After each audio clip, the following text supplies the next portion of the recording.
Imagine a world where a single city controls trade routes, influences languages, shapes legal systems, and builds infrastructure stronger than anything seen before. Now imagine that same world collapsing under its own weight. The Roman Empire did not begin as a global force. It began as a cluster of huts near the Tiber River. Its long climb to power and eventual breakdown is one of the most important stories in history. Today, we are walking through it from the ground up. Rome's early identity blends mythology, politics, and archaeology. The legend of Romulus and Remus mattered because Romans believed their founders began life as outsiders. That belief shaped a culture obsessed with resilience and identity. Archaeology shows that early Rome grew from several Latin and Etruscan settlements that slowly merged. The earliest Romans lived under kings. These kings did more than rule. They organized religious practices, built early defenses, and helped create the Senate, which started as a council of elite families. Over time, suspicion of absolute power grew. This tension peaked around 509 BCE,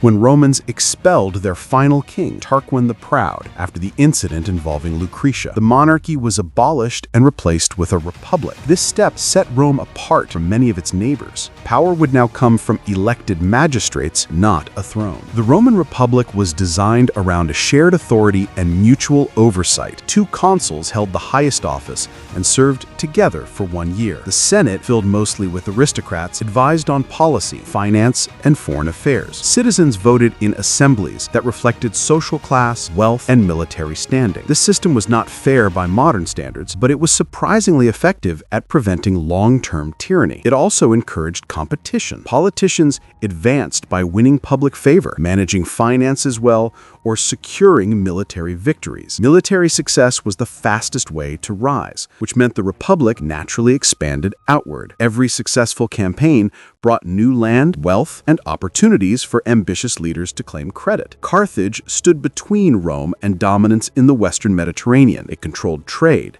had a powerful navy, and possessed enormous wealth. The rivalry escalated into the Punic Wars. The First Punic War revolved around control of Sicily. Rome lacked naval expertise, yet built a fleet from scratch and eventually forced Carthage to surrender. The Second Punic War was the most dramatic. Hannibal crossed the Alps with war elephants and destroyed multiple Roman armies at battles like Cannae. Rome refused to negotiate. The Republic shifted to a long war strategy, cut off Hannibal's supply lines, and eventually struck Carthage directly under Scipio Africanus. Carthage lost again. The Third Punic War ended with Rome destroying Carthage itself. By this point, Rome had gained control of Spain, North Africa, and key islands across the sea. It emerged as the dominant power in the region and set the stage for future expansion into Greece, Asia Minor, and beyond. Victory brought wealth, but not evenly. The elite landowning class grew richer. Large estates expanded. Slaves captured in war replaced small farmers who lost their land and drifted into Rome seeking work. Social tensions increased. Reformers like the Gracchi brothers tried to create land redistribution laws that supported ordinary citizens. Both brothers were killed. Their deaths signaled that political violence had become acceptable. Corruption rose in elections, and wealthy families manipulated the system to protect their interests. The Republic's structure,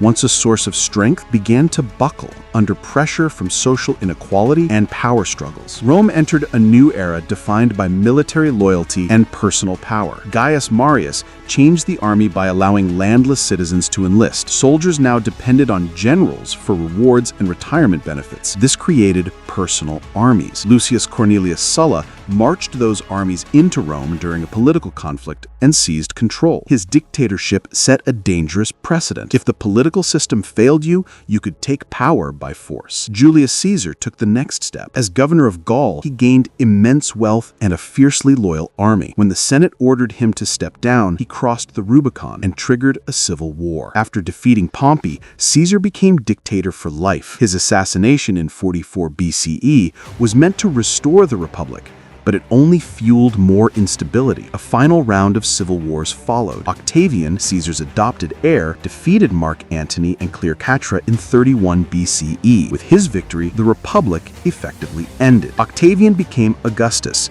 and reshaped Rome's political order. He kept old titles and institutions, but controlled the military, provinces, and finances. Citizens accepted this arrangement because it brought stability after decades of war. Under Augustus, Rome expanded its borders further, reformed tax systems, built public works, and professionalized administration. The empire had begun, wrapped in the language of tradition, but centered on the authority of one individual. For roughly 2 centuries, the Roman Empire enjoyed a period of relative stability known as the Pax Romana. During this time, Rome built a vast network of roads, aqueducts, bridges, and amphitheaters. Roman engineers found solutions for large-scale construction, water management, and urban planning. Roman law developed into a consistent legal framework that addressed contracts, property rights, and citizenship. The empire created a system that allowed diverse cultures to function under a broader Roman identity. Trade increased across Europe, North Africa, and the Near East. Cities grew. Art and literature flourished under emperors like Augustus and Hadrian. Rome looked secure. Yet, many of the challenges that would later weaken the empire had already taken root. The empire grew too large for easy management. Defending long frontiers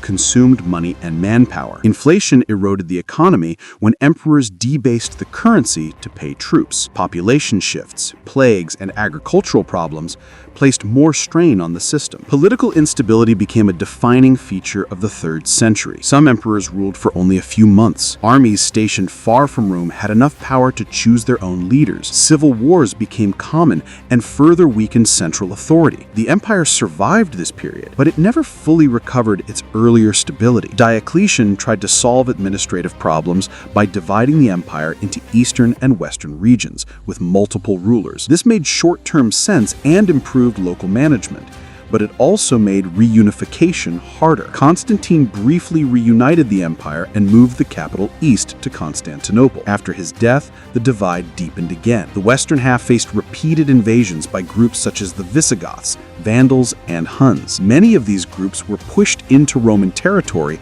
by pressures farther east. The west struggled with declining tax revenue, weakened cities, and military shortages. In 410 CE, Rome was sacked for the first time in centuries, and in 455, it was sacked again. In 476 CE, a Germanic leader named Odoacer removed the last Western Roman emperor, Romulus Augustulus. This moment traditionally marks the fall of the Western Roman Empire. While the West collapsed, the Eastern Roman Empire survived. It retained stronger cities, a healthier economy, and better defenses. Known to later historians as the Byzantine Empire, it preserved Roman legal traditions, administrative structures, and cultural identity for almost 1,000 more years. Its final fall came in 1453 with the capture of Constantinople. Rome's rise and fall is not a simple rise to glory followed by a dramatic crash. It is a story of adaptation, ambition, innovation, and strain. Rome created political ideas that shaped later republics, built infrastructure that lasted through the Middle Ages, developed laws that still influence modern courts, and spread languages that evolved into Italian, French, Spanish, Portuguese, and Romanian. Its collapse reminds us that no institution, no matter how powerful, is immune to internal pressure and external change. Yet its legacy shows that great ideas can outlast the empires that created them.